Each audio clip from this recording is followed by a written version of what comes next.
I'm Cynthia Ng and you are watching #Awani. Two big stories for us today.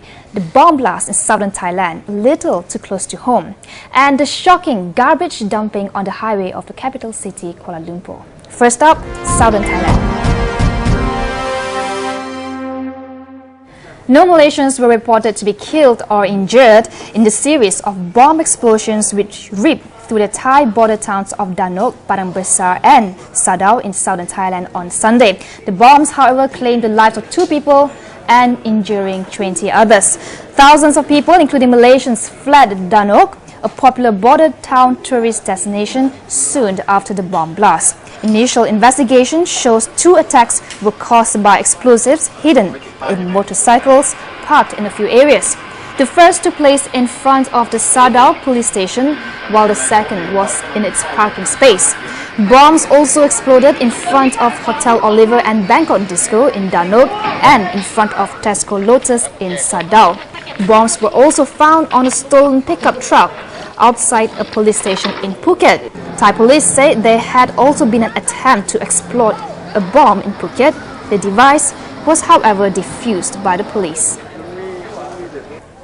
The situation in southern Thailand is currently under control. Deputy Inspector General of Police, Datuk Sri Muhammad Bakri Muhammad Zinin, via the police Facebook page, also stated that preventive measures in southern Thailand had been enforced to ensure security. This includes a tightened inspection at the Malaysia-Thailand entry points. He added the people need not worry, but would have to exercise greater caution if they could not avoid having to travel there. Southern Thailand has been gripped with unrest and insurgency by Muslim separatists for almost a decade. Violence occurs mostly in Yala, Narathiwat and Patani districts and occasionally extends to Songkhla. In February, the Thai government signed its first ever peace talks deal with Muslim rebels aimed at ending the violence, which has claimed more than 5,000 lives. The deal was signed in Malaysia by the National Revolution Front, one of several groups operating in Thailand, with little signs of progress. Another round of talks between the Thai government and separatists have been scheduled for December. This was, however, postponed due to massive street protests in Bangkok right now, aimed at toppling Prime Minister Yingluck Shinawatra. And to get a more in-depth explanation on the situation in southern Thailand, joining us from Bangkok is Professor Kringsek Charinwongsak, a Thai scholar and politician. Hi, Professor. Well, firstly, do you think the bomb attacks are in response to the situation in the capital, Bangkok City? Perhaps at rebels expressing anger that the peace talks have faltered while the government concentrates on the political turmoil in Bangkok? The Bangkok event is just merely an opportune time for the separatists to also activate their work. They have been a little bit passive compared to before during this period of many weeks of turmoil in Bangkok. But you can see they start again now in a more vigorous way. And this is an opportune time because the Thai authorities are very busy with coping with the Bangkok problem and other areas, and therefore the separatists will have an easier time in doing what they want in the south. Well, we see that the southern Thai violence has mostly concentrated within the districts of Yala, Patani and Narathiwat, but something like this has never really happened before in the area of Sadao. Now, it seems the attacks were aimed at economic zones and tourist areas. What are your thoughts on this? The separatists have this strategy of moving forward to affect other areas, which is non-traditional area that they claim their ownership.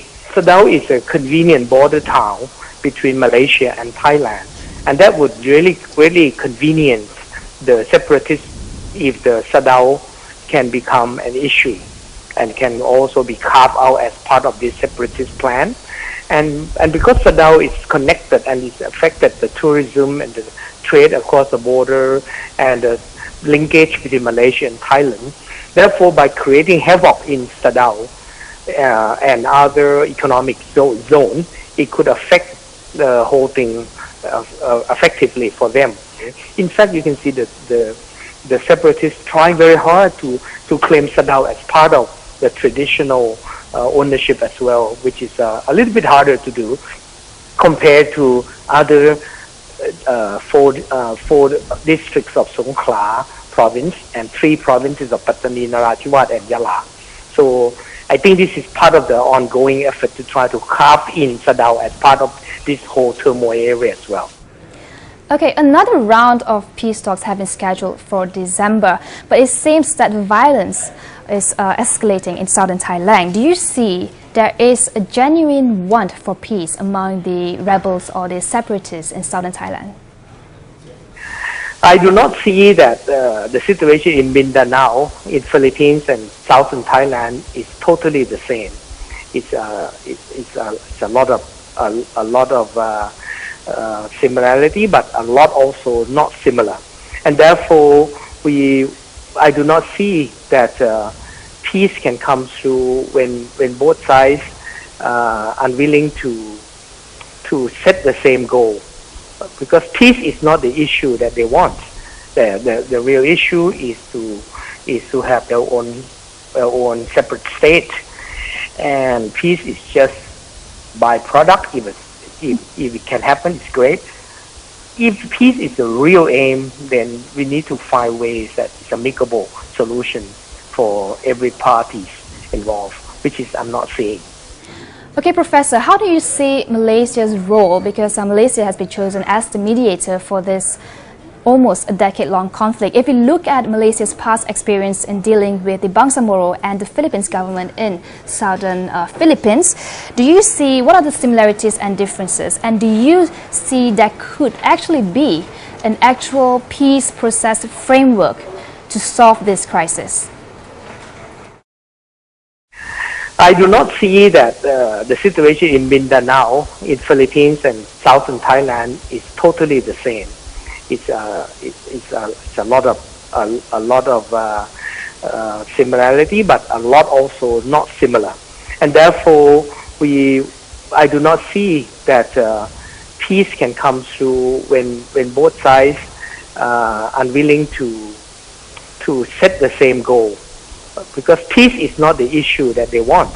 The real issue is to have their own separate state, and peace is just byproduct.